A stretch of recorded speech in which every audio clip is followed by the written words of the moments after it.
car mon avion pourrait exploser un jour. Est-ce que les avions explosent aussi dans ce pays? N'y a-t-il pas des gens qui meurent tous les jours? C'est une chose assez effrayante de penser que je pourrais aller en enfer et que je brûlerai pour l'éternité. Je prends tout ce temps pour répondre à cette question parce que vous me posez une question complexe, auquel je ne veux pas répondre comme ça.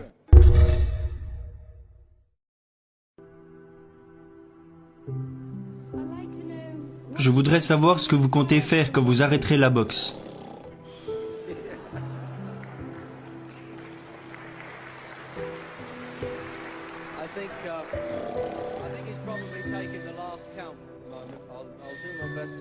Dormir, c'est tout ce que je ferai. Non, quand j'arrêterai la boxe, j'aimerais dire quelque chose ici et cela vous fera probablement tous réfléchir. La vie n'est pas très longue. Disons que la personne moyenne ici a 30 ans. Si vous avez 30 ans, vous avez été éveillé seulement pendant 7 ans. Comment vais-je le prouver? Vous avez dormi 7 à 9 heures par jour, chaque jour, pendant 30 ans. La nuit dernière, quand vous êtes allé vous coucher et que vous vous êtes réveillé ce matin, vous ne vous souvenez de rien. Donc si vous avez 30 ans aujourd'hui, vous avez été inconscient pendant 8 années.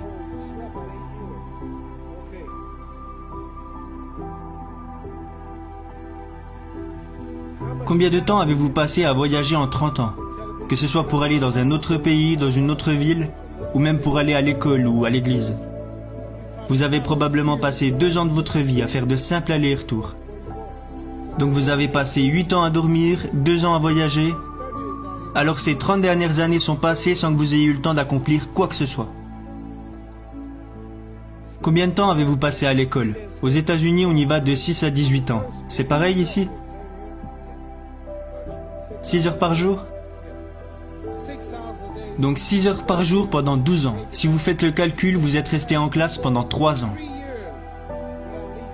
Donc 2 ans à voyager, 8 ans à dormir, 8 ans à l'école. Combien de films avez-vous regardé? Combien de combats, combien de divertissements, de pièces de théâtre, de matchs de baseball? Disons environ 2 ans de divertissement.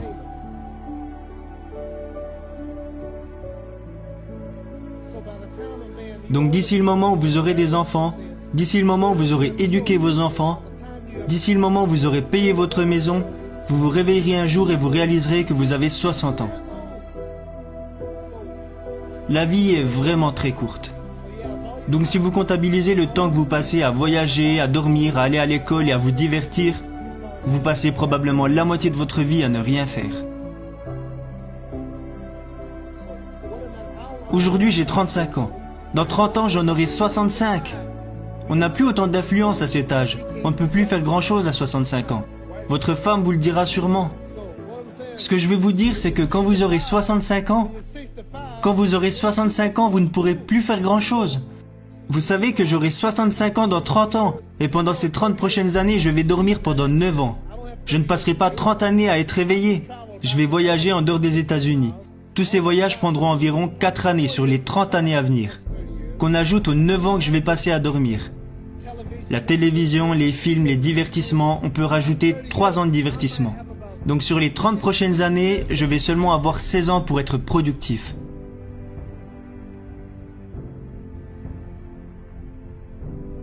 Voilà la façon qu'on peut avoir de découper sa vie. Alors que vais-je faire avec les 16 années qui me restent? Quelle est la meilleure chose que je puisse faire?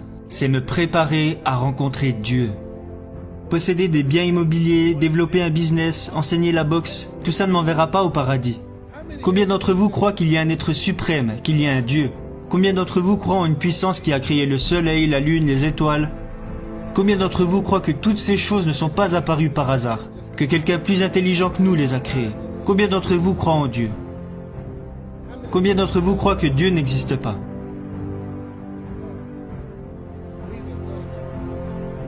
D'accord, vous qui ne croyez pas en Dieu, si je vous disais, vous qui ne croyez pas en Dieu, si je vous disais que ce verre s'est créé tout seul, si je vous disais qu'aucun homme ne l'a créé, me croiriez-vous?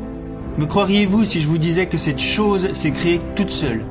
Si je vous disais que cette télévision est apparue comme ça, et qu'aucun homme ne l'a créée, vous diriez que Mohamed Ali est un fou. Alors ce verre ne peut pas se créer tout seul. Si je vous disais que ces vêtements que vous portez se sont cousus tout seuls et que personne ne les a créés, vous ne me croiriez pas.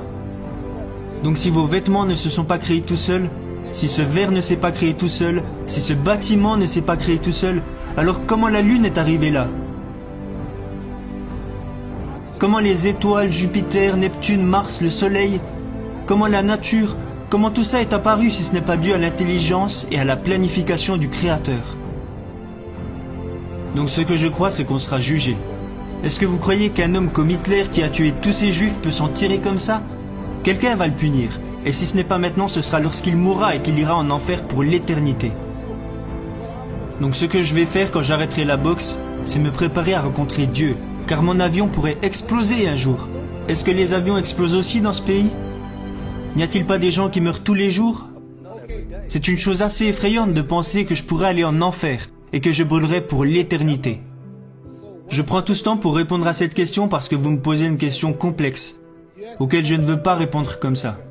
Quand j'arrêterai la boxe, je vais faire tout mon possible pour aider les gens. C'est pour ça que je suis ici avec Johnny Walker aujourd'hui. C'est un pauvre homme qui est venu depuis les États-Unis et il y a plein de gars qui ont besoin d'argent ici. Alors quelqu'un m'a appelé pour que je vienne les aider. Dieu me regarde. Dieu ne me félicite pas parce que j'ai battu Joe Frazier. Dieu se moque de ça. Dieu se fout de l'Angleterre et de l'Amérique parce que notre richesse est son œuvre. Il veut plutôt savoir comment on se traite les uns les autres, comment on s'entraide. Donc je vais consacrer ma vie en utilisant mon nom et ma popularité pour faire preuve de charité, pour aider les gens, pour les unifier. Les gens s'entretuent à cause de croyances religieuses différentes. Nous avons besoin de personnes dans ce monde pour aider à rétablir la paix. Comme ça, si je meurs et qu'il y a un paradis, je pourrais le voir. Parce qu'on vit combien de temps? 80 ans?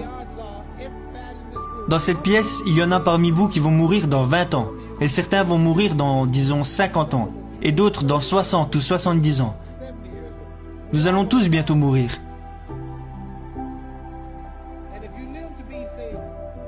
Et disons que vous vivrez 125 ans, ce qui est impossible, n'est-ce pas? Disons que vous vivrez 250 ans. Et que vous décidez de faire l'amour pendant 145 ans. Vous mourrez quand même un jour. Donc nous n'avons pas 80 ans sur Terre.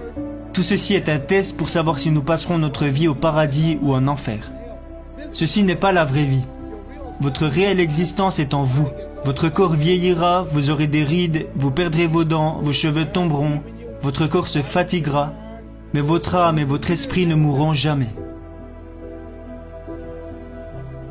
Parce que votre corps sert juste à abriter votre âme et votre esprit. Donc Dieu nous teste en observant comment nous nous traitons les uns les autres, pour savoir s'il nous enverra en enfer ou au paradis. Donc toutes ces choses physiques ne durent pas. Les voitures, les bâtiments, même ce bâtiment, le gars qui l'a construit va un jour mourir. Il y a eu beaucoup de rois et de reines d'Angleterre, ils sont tous morts. Dès qu'un roi meurt, un autre prend sa place. On ne reste pas ici, on est juste de passage, rien ne nous appartient. Vos enfants, votre famille, rien de tout ça ne vous appartient.